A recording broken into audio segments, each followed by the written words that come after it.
नमस्कार मित्रांनो, मी तुमची लाडकी अनघा पाटील तुमच्या YouTube चॅनलमध्ये स्वागत करते. मराठी अक्षर भारती इत्यादी 10वी. आज आपण बघणार आहोत 2 दिवस कविता, जी नारायण सुर्वे कवी आहेत. 5वी, पृष्ठ क्रमांक 17. 2 दिवस ही कविता जी आहे ती नारायण सुर्वे यांनी लिहिली आहे. त्यांचा जन्म 1926 मध्ये झाला होता व त्यांचे मृत्यू 2010 ला झाले. भाग 2 ची पहिली कविता. प्रथितयश कवी, बरोबर. प्रथितयश कवी आहेत, ते कवी होते. ऐसा गामी ब्रह्म माझे विद्यापीठ, जाहिरातनामा, सनद, नव्या माणसाचे आगमन इत्यादी कविता संग्रह प्रसिद्ध आहेत. स्वतःच्या प्रकृतीशी जुळणारी, निवेदनात्मक संवेदाचा वापर प्रभावीपणे करणारी, बोली भाषेशी जवळीक असणारी, गद्याच्या अंगणाने जाणारी विशिष्ट शैली सुर्वे यांनी निर्माण केली. कामगार जीवनाची सुखद दुःखे त्यांच्या काव्यलेखनाच्या प्रेरणास्थानी असतात. माणसावरील अपार श्रद्धेतून त्यांची कविता साकारली आहे. परिचय बघूया. या कवितेतून 2 दिवस वाट पाहण्यात गेले, 2 दिवस दुःखात गेले असे जीवनाचे वास्तव चित्र रेखाटताना भाकरीचा चंद्र शोधण्यातच जिंदगी बर्बाद झाली असे भीषण जीवन सत्य कवीने मांडले आहे. पण हे सत्य मांडताना जगाच्या या शाळेत दुःख पचवून जगण्याची शिकवण आपल्याला मिळाल्याचे हे सूचित करतात. माझ्या ह्याच्यातली मध्यवर्ती कल्पना. प्रस्तुत कवितेत श्री नारायण सुर्वे यांनी जीवनाचे वास्तव चित्र 10 शब्दात मांडले आहे. 2 दिवस प्रतिक्षेत व 2 दिवस प्रतीक्षेत म्हणजे प्रतीक्षा करण्यात, दिवस दुःखात गेले, पोटाच्या भुकेसाठी जीवन खर्ची पडले, फक्त अश्रूंची साथ लाभली अशा प्रकारचे भीषण वास्तव नेमक्या शब्दात चित्रित झाले आहे. ओके, इंग्लिश मध्ये. In this poem, Narayan Surve has portrayed the real picture of the life in a caustic way. 2 days passed in anticipation and 2 days spent in a sorrow. Poor hunger has cost entire life, and only tears accompanied all through the life. This kind of a gruesome reality is portrayed in this poem. बराबर. आता ही कविता मी तुम्हाला ऐकवते.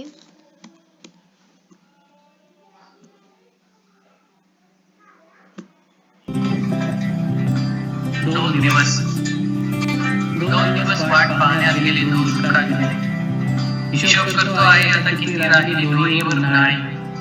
शेकडो वेळा चंद्र आला, तारे फुलले, रात्र धुंद झाली. भाकरीचा चंद्र शोधण्यातच जिंदगी बर्बाद झाली. हे हात माझे सर्वस्व दारिद्र्याकडे घाणत राहिले.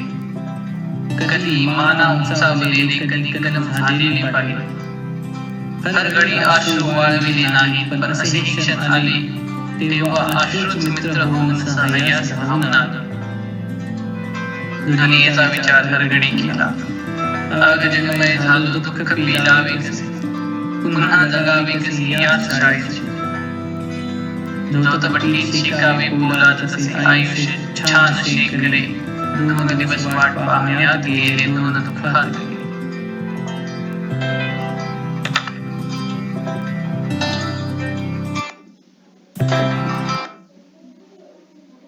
हे तुम्हाला ऐकवले आहे मी. आता आपण शब्दार्थ बघूया. पहिले जी प्रस्तावना आहे त्याच्यामध्ये हे टिक करून घ्या नेहमी सारखेच आपले लाल पेन. ओके. ऐसा गामी ब्रह्म,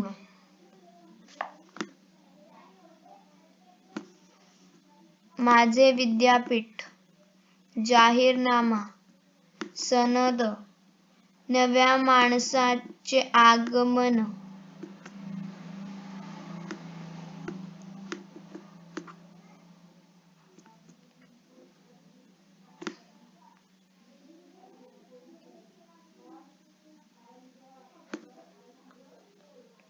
हे काय आहेत? कविता संग्रह प्रसिद्ध आहेत. हे एवढं टिक करा, क्वेश्चन मध्ये विचारलं जाईल. आता 2 दिवस वाट पाहण्यात गेले, 2 दुःखात गेले, हिशोब करतो आहे किती राहिले डोळीवर उन्हाळे. शेकडो वेळा चंद्र आला, तारे फुलले, रात्र धुंद झाली, भाकरीचा चंद्र शोधण्यात जिंदगी बर्बाद झाली. आता ह्याच्यामध्ये शब्दार्थ,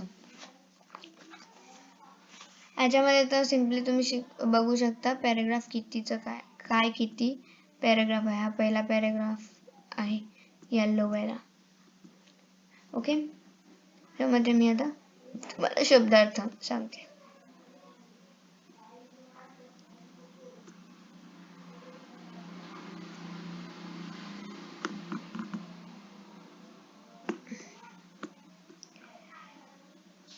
डोईवर म्हणजे इकडे डोईवर दिलाय बघा. राहिले डोईवर उन्हाळे. डोईवर म्हणजे डोक्यावर. On the head, over the head. बराबर. जिंदगी म्हणजे आयुष्य, जीवन. हयात, लाईफ, लिव्हिंग. बर्बाद म्हणजे नष्ट, नाश, फिनिश्ड. ओके, एवढेच आहे ह्याच्यामध्ये. भाकरीचा चंद्र इकडे जो सांगितलाय, भाकरीचा चंद्र, हे काय सांगितलंय ते ऐका. चंद्र हे सौंदर्याचे प्रतीक आहे, तर भूक ही सनातन आहे. भुकेल्या पोटी सौंदर्य आस्वादात येत नाही. गरिबातील आयुष्य भाकरी मिळवण्यात खर्च होते. म्हणून कवीला प्रत्यक्षातील चंद्रापेक्षा भाकरीचा चंद्र जास्त जवळचा वाटतो. गोल चंद्र व गोल भाकरी यातले साधर्म्य हेरून कवीने भाकरीचा चंद्र ही प्रतिमा येथे योजली आहे. इंग्लिश मध्ये तुम्हाला जर विचारायचं असेल, in this metaphor the moon is compared with the bread, where the moon is a symbol of beauty. Hunger is represented in a by bhakri, the Indian flat bread. Okay, bhakri. However pretty the bhakri like a moon may look for a poverty stricken person, the moon like round bhakri that statics his hunger is more precious than the moon in the sky. हा जो होता ते मी भाकरीचा चंद्र सांगितलाय. भाकरीचा चंद्र.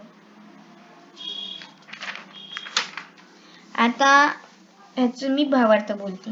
कामगाराच्या आयुष्यातील वास्तव परिस्थिती चितारताना कवी नारायण सुर्वे म्हणतात, माणसाचे जीवन अगदी अल्प आहे, जणू ते 4च दिवसांचे आहे. त्यातील 2 दिवस सुखाच्या समृद्धीच्या प्रतीक्षेत गेले. चांगले जीवन मिळेल याची वाट पाहण्यात 2 दिवस गेले. नि उरलेले 2 दिवस पोटापाण्याच्या विवचनेत दुःखात गेले. खडतर आयुष्य जगता जगता हयात संपत आली. वयाच्या जमा खर्च मांडतो आहे. आता किती उन्हाळे जायचे उरलेत म्हणजे कडक रापलेले किती आयुष्य उरले आहे याची मी हिशोब करतोय. शेकडो वेळा चंद्रासारखे चमते शीतल प्रकाशाचे दिवस मी पण हे सुख अगदी कमीच उपभोगले. बाकी सर्व आयुष्य भाकरीचा चंद्र शोधण्यात म्हणजेच भूक शमवताना, गरिबीत उदरनिर्वाह करताना बर्बाद झाले. कष्ट करून पोट पाण्याची चिंता मिटवण्यात आयुष्य नासून गेले. While depicting the factual plight in the manual laborer's life, poet Narayan Surve says, human life is very short, as if of only 4 days. 2 out of 4 days pass in anticipation of a happiness and prosperity. 2 days lapsed in a waiting for good days, and the remaining 2 days painfully passed in a worrying for a livelihood. This lifespan seems to have come to an end, but a hardship has no end. Now, when I open the account book of my life, I calculate how many hot summers remain yet. That is how much more suffering I am to put up with. There may have been hundreds of a moonlight night. There may have been many captivating nights with the stars glowing in the sky, but that joy was short-lived. All of the rest passed in a search of the moon, the round millet bread to satiate the hunger.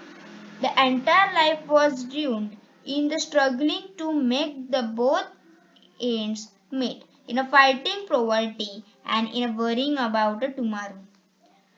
Okay, हा पहिल्याचं झालं, मोठा आहे पण 3 paragraph आहे. Okay, आता दुसऱ्याचं बघू.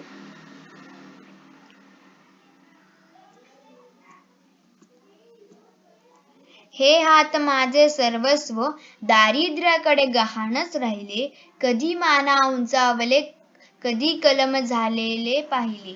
हर घडी अश्रू वाळविले नाहीत, पण असेही क्षण आले तेव्हा अश्रूच मित्र होऊन सहाय्यास धावून आले. आता इकडे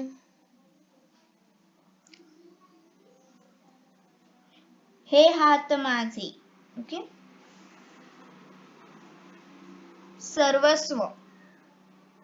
सर्वस्व म्हणजे सगळे, स्वतःचे अस्तित्व, एव्हरीथिंग.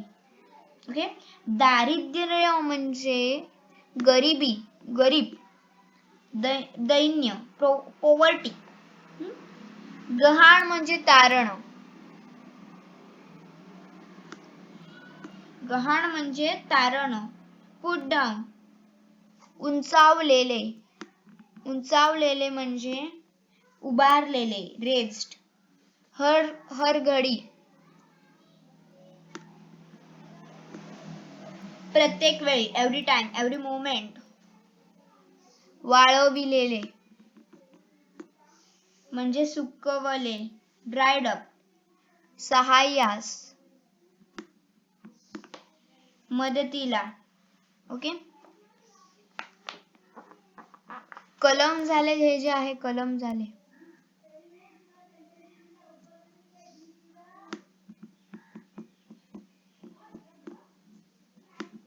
कलम झालेले. कलम झालेले म्हणजे हात. हात हात हे कर्तृत्वाचे प्रतीक आहे, पण मजुराचे हात कष्ट करण्यात गुंततात. कलम झालेल्याचा अर्थ सांगते, पोटा पाण्याच्या विवचनेत कर्तृत्व हरवून जाते, म्हणून कवीने कलम झालेले हात म्हणजे जायबंदी झालेले हात असे संबोधले आहे. इंग्लिश मध्ये सांगते, chopped off hands, grabbed hands. Here the hands of the laborer are the symbol of his hard work, hardship. His entire life is run in a toiling away with his hands and fighting poverty. Thus it is said that his hands are tied down to poverty. Okay? आता या पॅराग्राफचा अर्थ सांगते. या हाताने मी कष्ट केले, हात म्हणजे माझे कर्तृत्व, हेच माझे सर्वस्व होते, पण ते दारिद्र्याकडे मी तारण ठेवले. गरिबीमुळे, दैन्यामुळे माझे कर्तृत्व पिचून गेले. कधी माझे हात मी आभाळ कवेत घेण्यासाठी अभिमानाने उभारले, कधी माझ्या हातून मान अभिमानाने उंचावले असे कर्तृत्व घडले. सुखाची स्वप्ने मी मनातल्या मनात रेखाटली, पण दारिद्र्यामुळे माझे हात जायबंदी झाले. हाती काही लागले नाही, स्वप्न माती मोल झाली. आयुष्यातील कष्ट सहन करताना डोळ्यात अश्रू आले. हे दरवेळेला मी कोरडे केले नाही, पण खरंतर आयुष्यात असेही क्षण आले, अशी वेळ आली की या अश्रूंनीच मला साथ दिली. मित्रासारखे अश्रू माझ्या मदतीला धावून आले. मी एकाकी असताना एकट्याने मनसोक्त रडून मन हलके केले आहे, असं तिकडे म्हटले आहे. ओके, आता शेवटचा पॅराग्राफ. दुनियेचा विचार हरघडी केला, अगा जगमय झालो. दुःख पेलावे कसे, पुन्हा जगावे कसे, याच शाळेत शिकलो. झोटभट्टीत शिकावे पोलाद तसे, आयुष्य छान शेकले. 2 दिवस पाठ पाहण्यात गेले, 2 दुःखात गेले. इकडे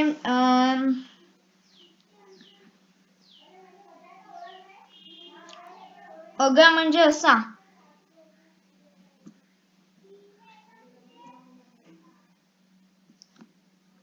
अगा म्हणजे असा, अरे, ओ, हे, ओ असं बोलतात ना आपण ते. पेलावे, पेलावे म्हणजे तोलावे, झेलावे. Beer, here beer, how to bear this, that. Endure, पोलाद, पोलाद, लोखंड, स्टील. ओके. जगमय झालो, आता इकडे जे जगमय झालो सांगितलंय.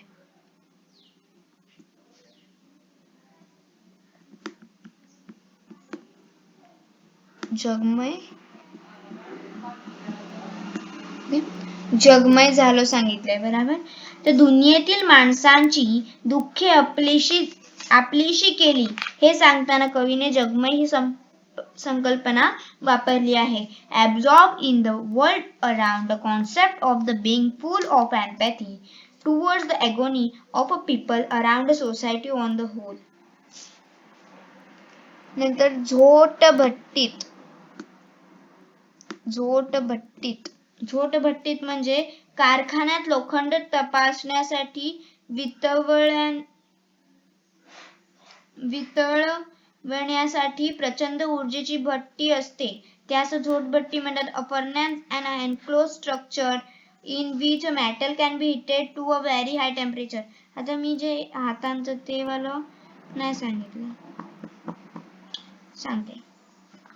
I toil with my two hands, they are my sole belonging, my asset and are the world to me.